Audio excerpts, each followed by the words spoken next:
We're here with the Phoenix Foundation with Luke Buda to talk about the new album that they're about to release shortly. It's called Friendship.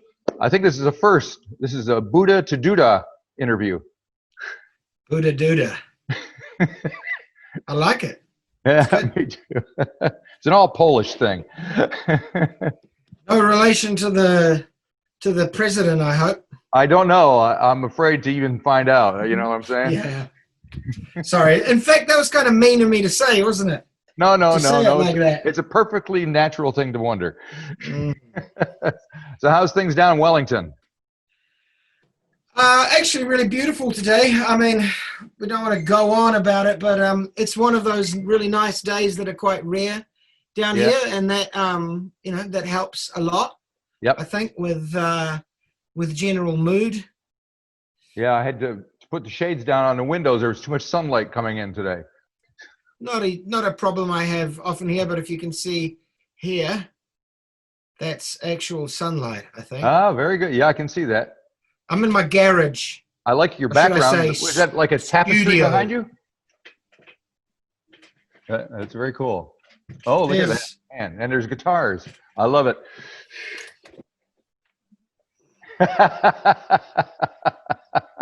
Fantastic. All right. So we got this is your first album with the Phoenix Foundation in like 5 years. So we won't take too long, but how long, what have you been up to, and why was this a planned hiatus for the band, or did it just kind of turn into that? Well, I think it sort of happened accidentally, and then it was like, well, actually, let's not hurry. Let's give everyone, and including us, but also, like our audience in New Zealand as well, a bit of a break, because I can't remember what year Horsepower came out, 2003 maybe. We've been touring, New Zealand almost every year since then. Right. And it's like, you just got to give people a bit of a break sometimes, I think. Yeah. And maybe we were a bit tired, and seemed like the right thing to do. Seems like it. All right. Well, now you're back. The album's out in a couple of weeks. We've had to listen to it, and we're gonna kind of run through it track by track. There's 10 tracks on record, a lot of guests and stuff. So that'll be exciting to talk about. The album begins with the track called Guru, if I'm not mistaken, which is kind of bouncy and upbeat, which doesn't really get ready for the rest of the record, does it? You're suggesting the rest of the record is down? Well, not down. It's kind of mellow and chilled. Yeah, I don't know. I think it was just like that guitar line at the start seemed like the start of an album. Right. So that's what happened. And each track just finds its own character and its own identity in a pretty esoteric way. So that one was that one was no different. But it does have like quite a strong guitar intro, I think, with a hooky guitar melody. So it was like, all right, let's just start like that. And what were the circumstances around the recording of the record? Are you guys all in a place together recording, or these days you never know? No, actually we were practicing for COVID, and we were all recording it in our own houses. No, it was very strange. Sam actually lived in New Zealand. Oh my God, Sam lived in New Zealand. Would you believe? Sam lived in Auckland for 2 years. He came back at the start of this year to Wellington. So it was very much chipping away in your own studio kind of a thing. It's very much a studio construct. I'm not sure if there were, well, there's definitely no just like all the band in a room playing together songs on the album. There were times when we were all together in the studio, and that was like mostly for the mixing, because Chris was down. I think we did a few last minute drum things, and yeah, it was kind of weird. It was not the most fun process, because actually hanging out with your friends is fun sometimes when it goes well. Yeah. Yeah, I've seen So Chris at the wine cellar a few times, banging away with a jazz band and stuff. So it's been kind of fun to watch. At least a little bit of live music here. He's a very busy drummer, Yeah. and I mean that as in not in his playing, but You're that right. he plays in a lot of bands and with a lot of people, which is good. So the second track is called "Miserable Meal," and it's one of the tracks to feature the New Zealand Symphony Orchestra. Yeah. So the way that the orchestra ended up on the tracks is we did our tour in, was it 2018? I think it was 2018. See, I'm terrible with the past, the present, and the future, really. I think it was 2018, August 2018. We did a tour with the NZSO, and we chose two songs, right? Two new songs to play on the tour because, well, that seemed like a good idea, because it was like, this album's going to be just about finished. Of course, it took another year, but whatever. And once we got really excellent arrangements done for those two songs, it seemed like the next logical step was to record the arrangement for those songs, because now all of a sudden the studio recording seemed quite bare and like they're only half formed, where before it was like, this is a nice recording of a piano ballad with a band and it's fine. And then it was like, no, do you know what it really needs now is a huge orchestra to make it finished. So yeah, that was, I mean, it's pretty excellent here, that because the orchestra recorded section by section here in Wellington. So that's quite interesting listening to that appear. Like, I think we began with woodwinds, right, which by themselves are quite abstract. So it's like we're sitting there and it's like the first things that come onto the track are like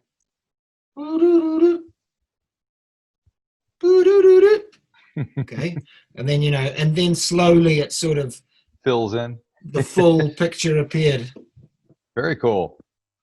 Do you usually record an orchestra like that in bits and pieces?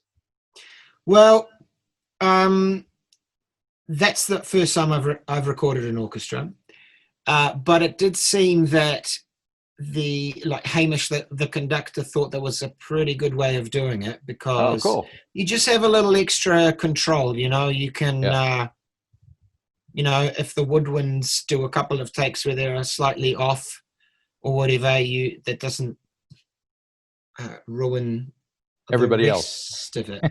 I feel like I'm being a little bit unfair to the woodwinds there. I'm sure using they were you fine. As an example, woodwinds. I've noticed on Claire Cowan's Instagram, she is currently recording a 55-minute ballet that she composed with the NZSO, and they are doing it section by section too. Oh, so cool. There it you seems go. like in a really pro symphony environment, that's what they do as well. Very cool. So now the next song is Hounds of Hell, and it features Nadia Reid in there. How did you hook up with Nadia? What's happening there? Well, New Zealand is small. So you do know sort of. I can't really remember the first time I met Nadia, but it was like ages ago. And yeah, I think we wanted to have lots of female voices on the album. So, and I mean, she came up and we got in touch, and she likes the band. She's really into it. It's always a plus. And she's in that bloody crazy video. Sam got the idea for the video, and he's like, "Oh my god, it's like me and Nadia hugging for the entire thing." I better ask my wife what she thinks, and she was like, "Yeah, it sounds like a cool video." And then he was like, "I better ask Nadia what she thinks," and Nadia was like, "Yeah, cool video." Probably quite an intense day for them, to be honest. Yeah, I'm sure it is, or was. Like a whole day of hugging in front of a camera. Making the video is probably more intense than actually recording the track. Oh, wait, yeah, I'd imagine much more. And so, songwriting-wise, I've listened to the album, but I didn't see any credits as to who's written what, or if there even is any. How has it been working? Can you, when you listen to it, can you tell when it's me singing and when it's Sam singing? Or I'm not sure. I wasn't thinking about it. Well, it's generally like, I think there's 3 tracks that Conrad sent in the initial ideas. And in fact, My Kitchen Rules is the rare example of the Conrad lyric. Okay. But he doesn't sing on it. And then I sang on one of Conrad's and Sam sang on one of Conrad's. So that's Tranquility and Trem Sketch. And then I think it's just basically like Guru is Sam, Miserable Neil is me, Hounds of Hell is Sam, Decision of Dollars is me, Transit of Venus is Sam, then Tranquility I sing, then Landline he sings, then it's his Informer Glory was me, and then it's My Kitchen Rules which he sings, and then Trem Sketch which he sings. But as ever, the things are not as cut and dry, you know. No, there's not. Everyone has influence and input, and you know, finish a line here and there, and I mean, etc. Okay, moving on. Oh, sorry. No, go for it. I was going to say, moving on, we're going to hear or talk about Decisions Dollars, which features Holly Fulbrook of Tiny Ruins. So another female voice that you've dug up. I've found, yes. I must say, being in lockdown and doing all these Zoom interviews, I've found an amazing treasure trove of female vocalists in New Zealand everywhere. It's incredible. Yeah.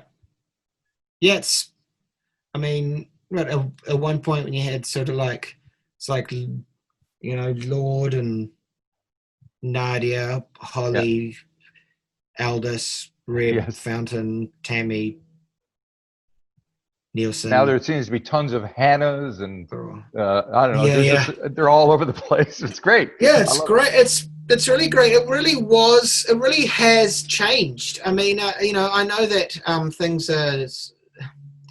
things in terms of gender representation and all that are just still pretty terrible, but man, it's a lot better than it was when I was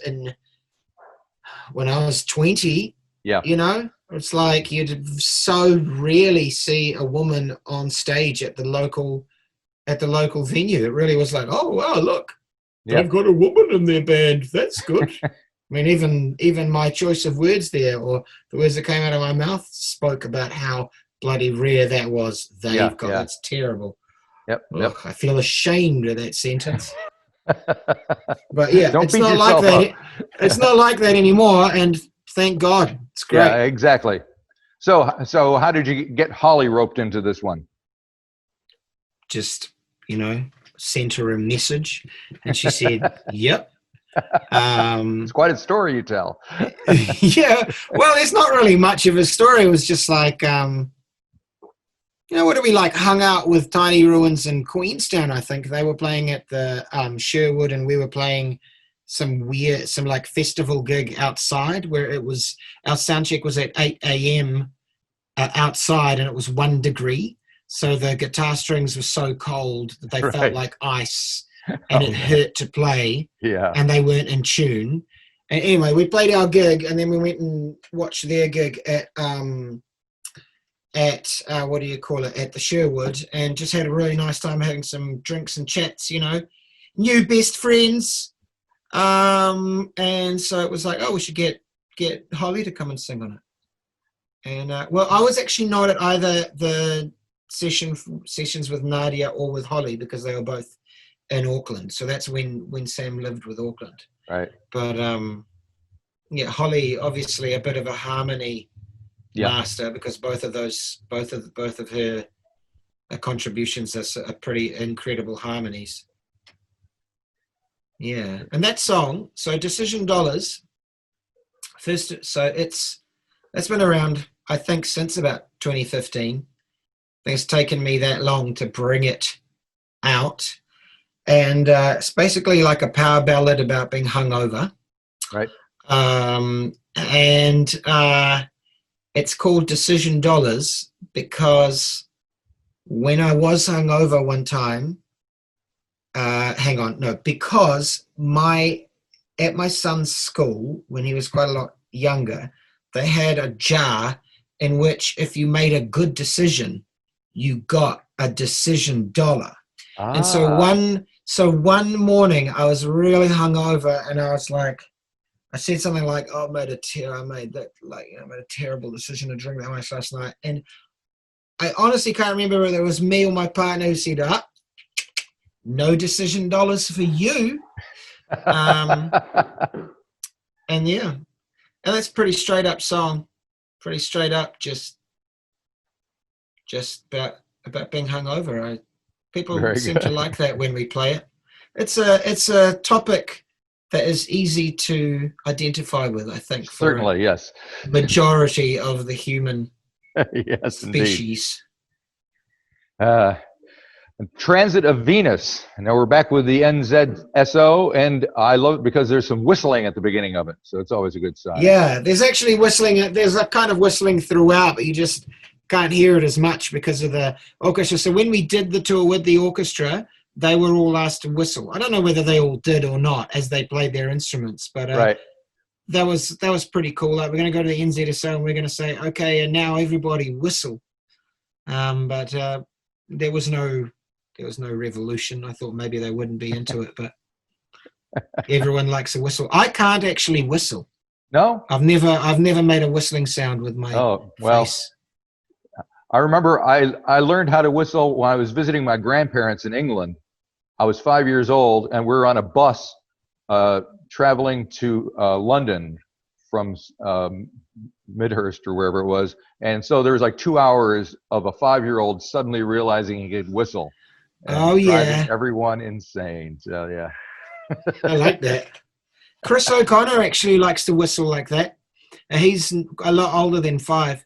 It's kind of like some weird like magic trick that he does. Sometimes he just starts whistling sort of like a meandering tune which is aggressively jolly, but it goes nowhere, and it does drive you insane. And I've been in supermarkets with him when he's just decided to employ a strange weapon, and we're walking around the supermarket, and I'm just sort of walking with him as he's jauntily, aggressively, jauntily whistling loudly at the supermarket. And I always feel like it's some kind of test that I have to pass to just accept that he's going to do this right now, and I'm just going to let's hope he's wearing a mask these days when he's at the supermarket, and that'll keep it to a minimum. That'll bring the volume down for sure. Maybe he'll be wearing one of our official Phoenix Foundation COVID masks. Ooh, there you go. Nice plug. Quite sort of semi-professional, that plug, wasn't it? Yes, it was. That was nice. Nicely done. We're back with Holly on Tranquility. It's a very slow, dreamy kind of tune, which would make sense with a song called Tranquility. Yeah, well, it was at one point the working title was Anxiety because it has the line "Age of Anxiety" in it. One of the funny things for me is that that song and Hounds of Hell seem quite prevalent to our COVID times, but they were both written a couple of years ago. So already 2 years ago, we're already feeling like things are a bit much. And then, 2020 happened.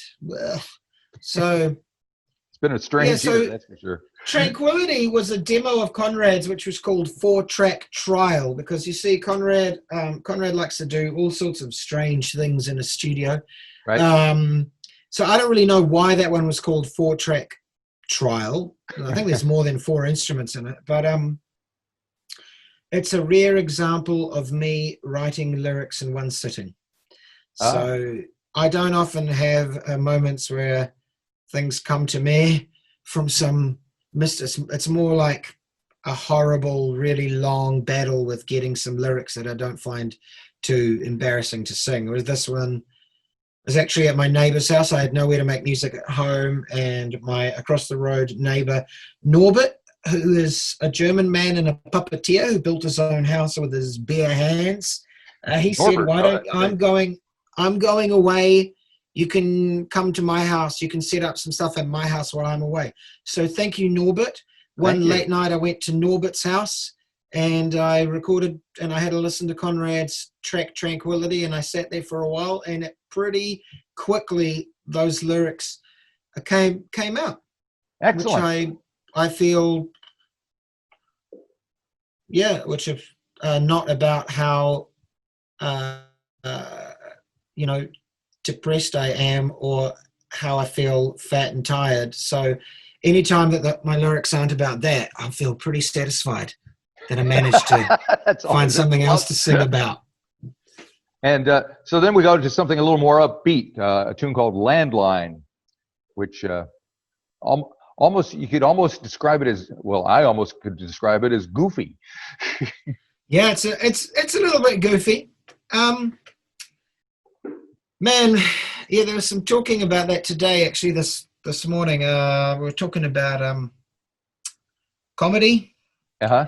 Comedy and music, and how the weird sort of gray line that you can kind of,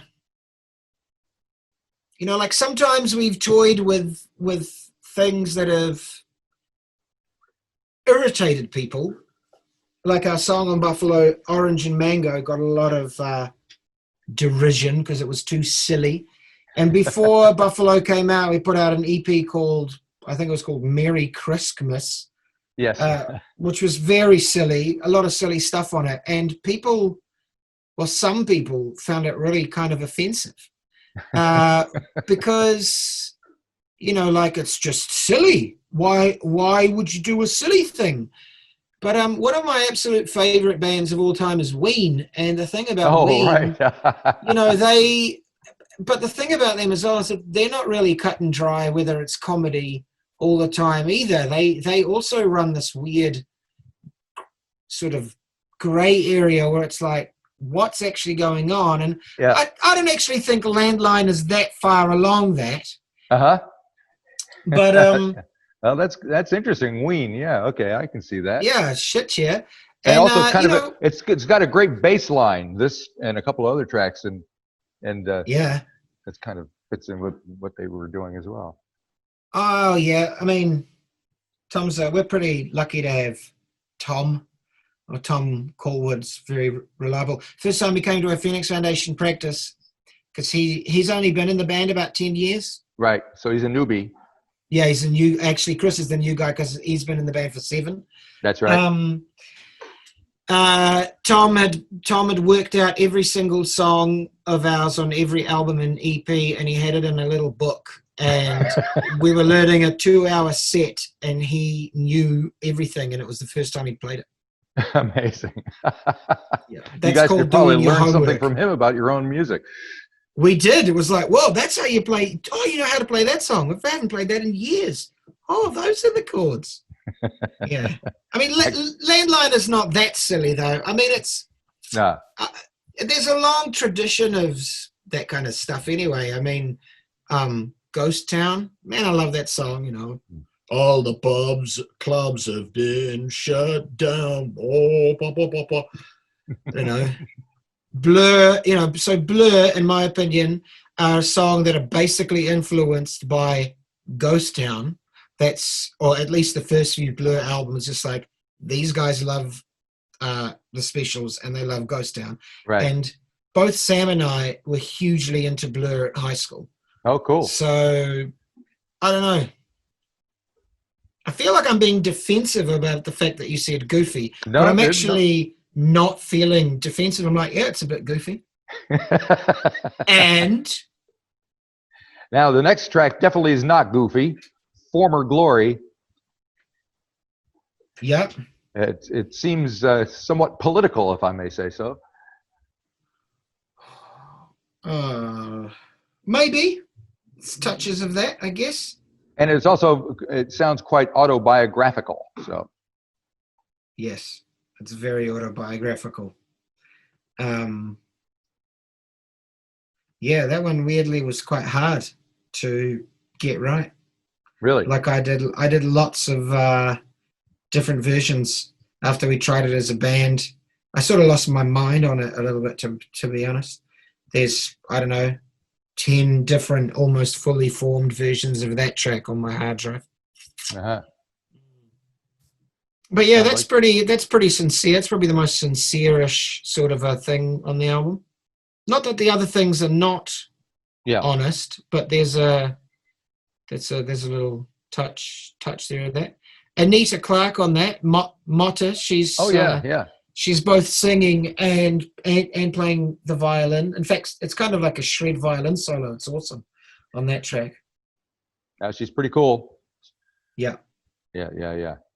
So you seem to be more reticent about talking about a song that is very personal than some of these other ones. So I find that interesting.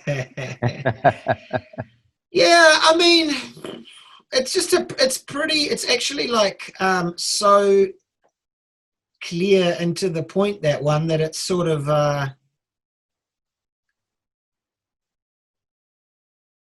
yeah, I don't know what it speaks for itself. Yeah, I guess so. Yeah. Meanwhile, we have number nine, which is My Kitchen Rules. Yeah, so that's which Conrad. I didn't realize, but I wrote after it that it really cooks. So oh, did you? Yeah, all right. And it turns out, and the lyrics are actually about watching My Kitchen Rules. Yeah, Conrad, mystery man. So, at one point he sent a bunch of demos, and it was like, the two I remember were 4-track trial and phase test. And then there was another one that was named like that. And then a little bit later, he sent a second sort of bunch of demos. And these were literally, there was My Kitchen Rules, Master Chef, and like some other food TV show based one. And they're completely different sounding to the other ones. But that's the way his weird brain works. It's like he'll go through some weird, what do you call it? Like era of naming. Right. And, but then he actually wrote the lyrics to that song, and they're about MasterChef. Like, I don't know, one of the lines is something like, watching people, judging people on their best behavior in the living rooms of strangers, on the edge of your seat. Yep. Okay. Now, I think if I was going to write a song about somebody doing a cooking show, they'd all be about Nigella. So there you go. Right. That'd be like probably quite a lot of sort of Italian passion there. Exactly. Nigella, yep. Okay, that brings us to the final track on the album, which is something called Trem Sketch. What? There you go. 4-track trial, phase test, and Trem Sketch. Okay. Those were those. That was that. Yeah. Well, I really like how mellow and spaced out this is. Like, it's really spaced out. At one point, we had it earlier on in the album, but it was just so spaced out. I didn't feel like anything else after it. And this actually has our good friend Tom Watson on trumpet. Trumpet, yeah. And again, I think the lyrics are pretty to the point. I think it's literally about just like a really nice kind of all night hanging out with your friends, playing cards, listening to music vibe. And I think Sam wrote those lyrics in one sitting. I know, because at one point I think I had a lyric change suggestion way later, and he was like, wow, I just sort of recorded them in one sitting, and I got a thing. So I thought that one had very little angst attached.